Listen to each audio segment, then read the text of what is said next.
Swiss meringue buttercream is essentially butter mixed with eggs. Technically, it's a meringue, which is an egg white foam that's been stabilized with sugar, but when you combine them correctly, it creates a frosting that tops your cakes and cupcakes that looks absolutely stunning and tastes amazing.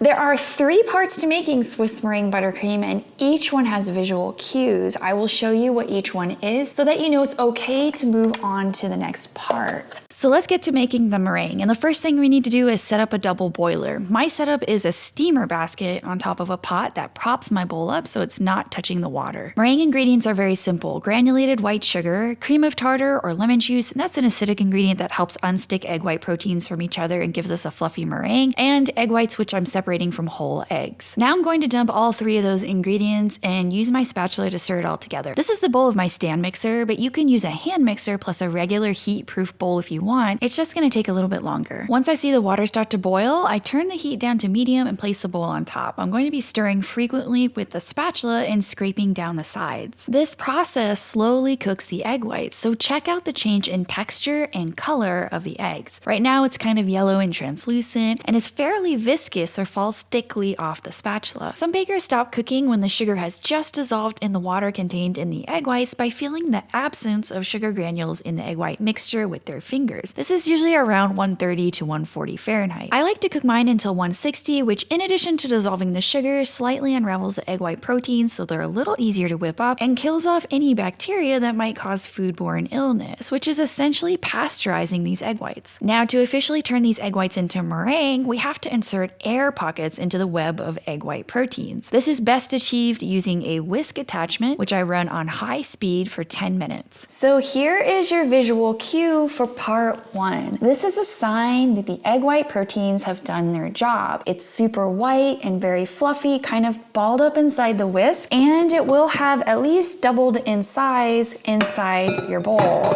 Kind of amazing that this just came from eggs. It's 100% cooked, meaning you could just eat it straight up. You can maybe pipe some meringue cookies or top a lemon meringue pie. But we're gonna be making buttercream today, and this is still quite warm from the heating step.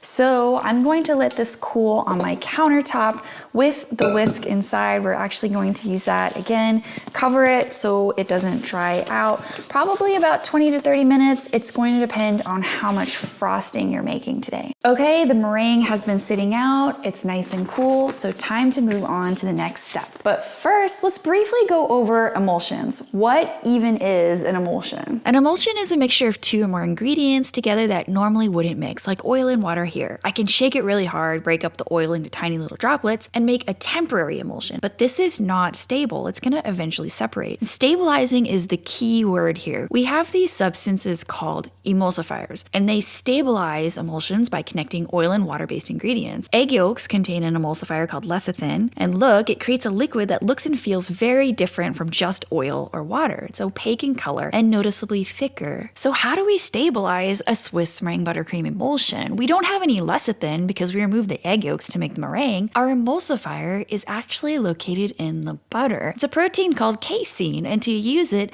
the butter has to be just right. So once upon a time, there was a scientist who loved baking. She needed perfect butter for her Swiss meringue buttercream, and up appeared 3 lovely plates of butter at varying temperatures. So which one does she choose? The first butter was too cold and difficult to press. The second butter was too soft and starting to turn liquid. The third butter was just right, soft yet pliable. For Swiss meringue buttercream, anything below 60 is going to curdle, whereas above 80, it's going to turn soupy. The ideal temperature is between 68 to the mid 70s, and if you don't have a thermometer, it should feel soft and pliable, but not greasy. And now that we have our perfect butter, which you can see by how easy it is to press, cut them into large chunks, which is about 4 to 5 pieces per stick. With the whisk attachment on medium-low, I'm going to drop in my butter very slowly. This is in real time, so you can see how long I wait between drops. But now I'll speed it up. You will see a significant decrease in the volume of the meringue. The fat in the butter is deflating the air bubbles, and that's actually a good thing and a sign that things are moving along properly. Once all the butter has been added, I'm going to turn it up to high speed. And as the butter emulsifies, you may see some weird textures. That right there,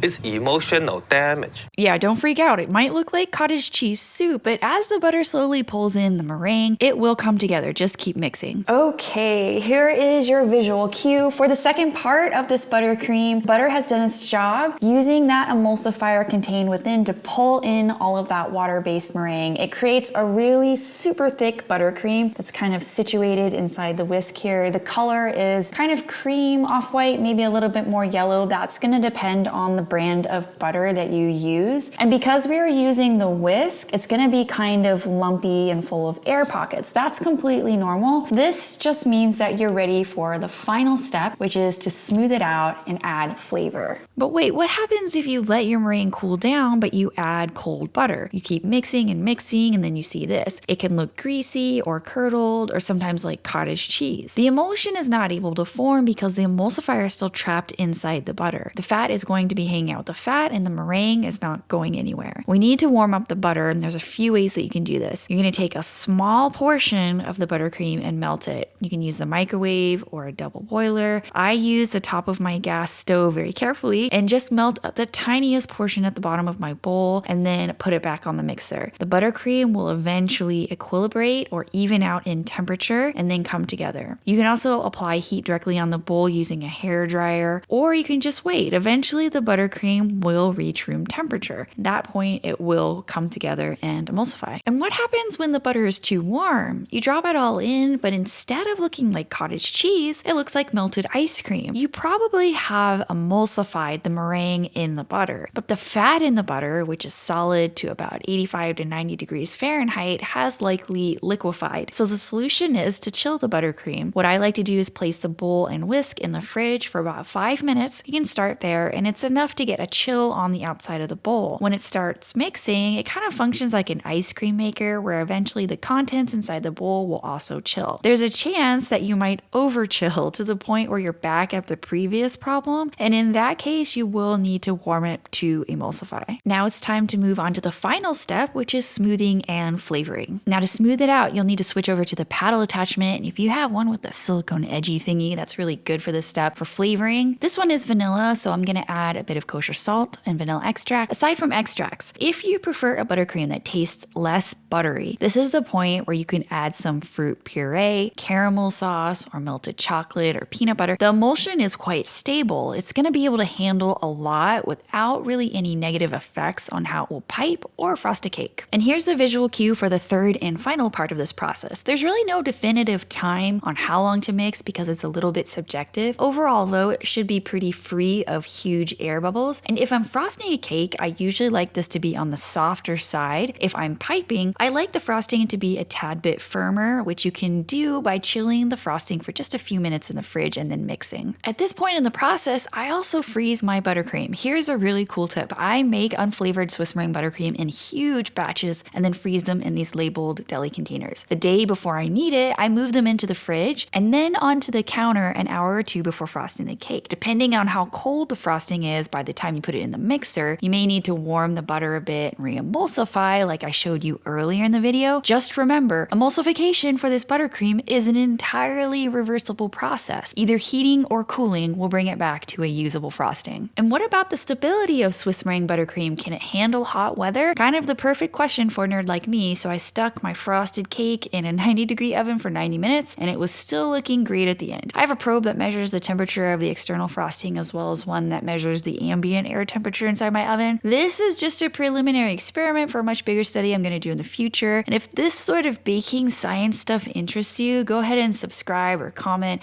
Tell me what you're having problems with.